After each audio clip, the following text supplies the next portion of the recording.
à tous et bienvenue dans ce premier épisode d'Avis d'Expert sur les DNVB. Pourquoi les DNVB physicalisent-elles l'expérience client et comment? C'est ce dont on va parler avec nos deux experts. Marie Mallet, experte en design de marque et d'expérience, fondatrice de l'agence Move. Bonjour Marie. Bonjour Alexandre. Vous allez bien? Oui, ravi de vous revoir. Toujours ravi de vous avoir sur ce plateau. Et face à vous, l'autre expert, expert Paris, non pas l'expert Miami, Ralph Ababou, auteur, conférencier, DG de PBRH Conseil, et que vous pouvez bien évidemment retrouver sur notre chaîne dans l'émission Ababook pour découvrir les livres qui font l'actu de l'expérience client. Bonjour Ralph. Bonjour Alexandre. Tout va bien? Ravi d'être là. Vous êtes tous les deux venus avec plein d'exemples, plein de chiffres pour parler des DNVB. Alors justement, deux épisodes. Dans ce premier, on va parler des enseignements sur les DNVB en chiffres. Vous pourrez découvrir dans une deuxième émission, deuxième épisode, donc les enjeux avec de nombreux exemples analysés par Marie et Ralph. Rappelez-vous, dans l'émission précédente, on a parlé d'omnicanalité pour offrir une expérience seamless, sans couture, hein, si vous avez bien suivi. Mais que font ces DNVB là-dedans? DNVB, qu'est-ce que ça veut dire? C'est de l'anglais. Ça signifie Digital Native Vertical Brands, littéralement en français, marque verticale née du digital. Ce sont des marques qui se lancent exclusivement au départ sur Internet grâce à la création d'une communauté et un marketing qui attire leurs clients sur leur site de e-commerce. On peut donner un certain nombre d'exemples, hein. Peut-être en avez-vous certains en tête.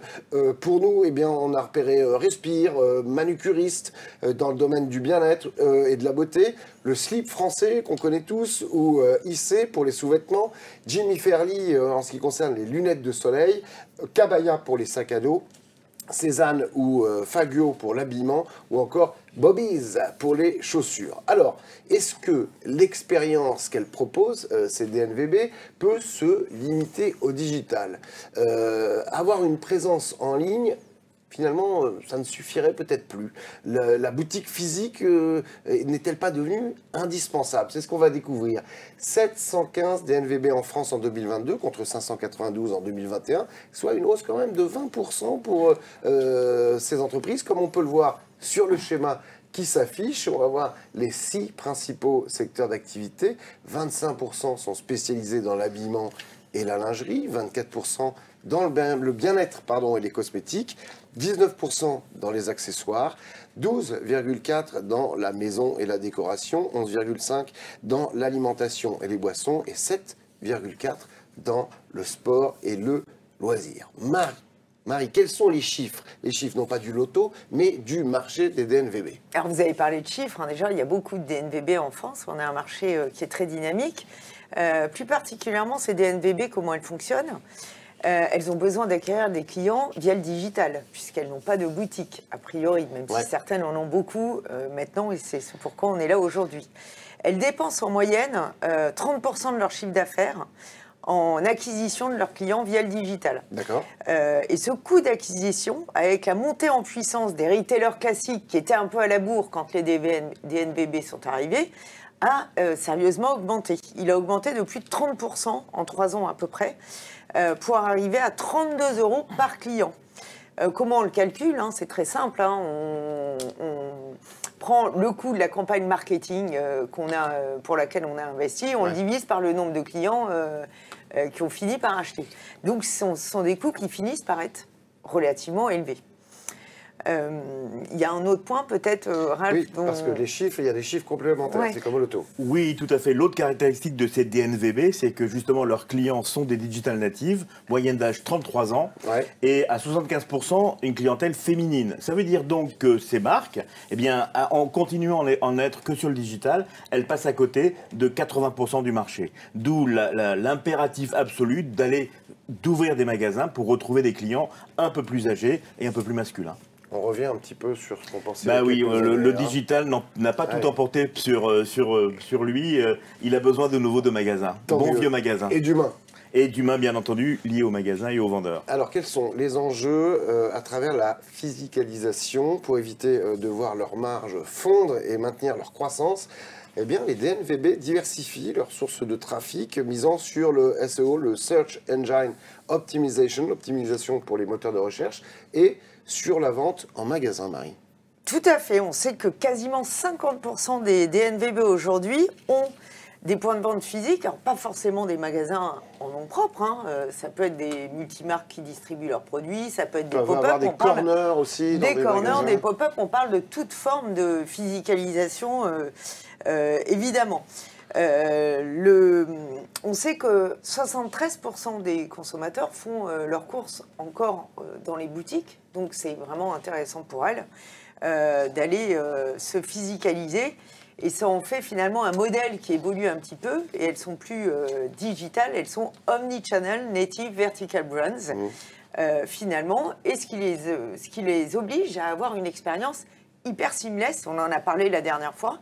Il faut qu'il y ait une fluidité extrême entre ce qui se passe en physique et ce qui se passe en digital pour ne pas perdre le client et le conserver, que ce soit un client de boutique, que ce soit un client digital. On sait que ça, c'est un des enjeux forts de cette expérience dite digitale aujourd'hui.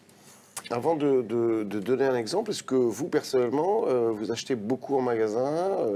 Quelle est la quantité, enfin le pourcentage en magasin par rapport à ce que vous achetez sur Internet? Alors, je ne saurais pas donner le pourcentage, mais en tout cas, tout dépend des achats que je fais. Mais je vais encore beaucoup en magasin pour mon métier, hein, tout simplement, parce que l'ambiance du magasin, les nouveaux concepts, voir comment réagit le client, c'est extrêmement important pour moi de le capter, de le sentir. Donc je fais les deux, et c'est très important pour moi de rester sur les deux. Alors, avis d'une femme, avis d'un homme, je sais que vous adorez le shopping, mais c'est sur Internet ou en magasin? Moi, je fais beaucoup de showrooming, en fait. Donc, je vais quand même voir en physique les produits, les vêtements, etc. Et après, tranquillement, je vais sur Internet. Déjà, en allant dans les magasins, j'ai une idée du prix, de ce que ça vaut. Donc, c'est vrai que pour moi, les magasins sont plus des showrooms que de véritables lieux de vente, puisque j'achète plutôt sur Internet après. Alors, mise en image, mise en exemple. Alors, un des premiers enjeux, puisque vous en parliez, Alexandre, à travers cette physicalisation, parler d'expérience seamless, c'est justement d'élargir l'expérience. Forcément, dans un magasin, il y a beaucoup plus de possibilités à créer une expérience ultra sensorielle qui permet de développer le storytelling de la marque, de donner plus de valeur aux consommateurs. Ça, c'est pas difficile, hein. Souvent, sur Internet, ça s'arrête à une transaction, enfin un choix dans un catalogue et une transaction. Ça permet d'apporter un point focal pour la communauté, pour sa communauté, la communauté de la marque. Ça permet aux différents consommateurs de la marque de se retrouver, d'échanger avec les vendeurs. Et cet échange avec les vendeurs, c'est vraiment du relationnel qui est développé, de la confiance finalement qui se développe envers la marque, et qui dit confiance dit fidélisation. On sait que les consommateurs qui viennent en magasin sont plus fidèles que ceux qui achètent en digital. C'est de l'humain, tout ça, encore une fois. On y Finalement, revient. On y revient. Donc, je le disais tout à l'heure, on peut illustrer ça d'un exemple. Il y a un premier exemple que j'aime bien, c'est la marque SIS. Alors, c'est pas très glamour au départ, hein, c'est qui des vendeurs les livres de Oui. Rien à voir, on est d'accord. Rien à voir.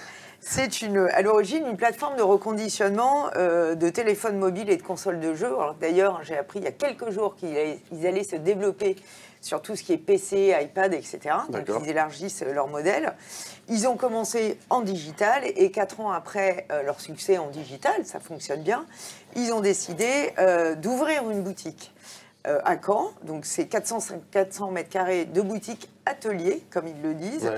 Alors, pourquoi ? Eux, ça leur permet, d'une part, de se diversifier par rapport à leur concurrence, qui est souvent 100% digital. Je ne citerai pas le plus gros du marché, qui doit certainement être Back Market, qui sont 100% en digital.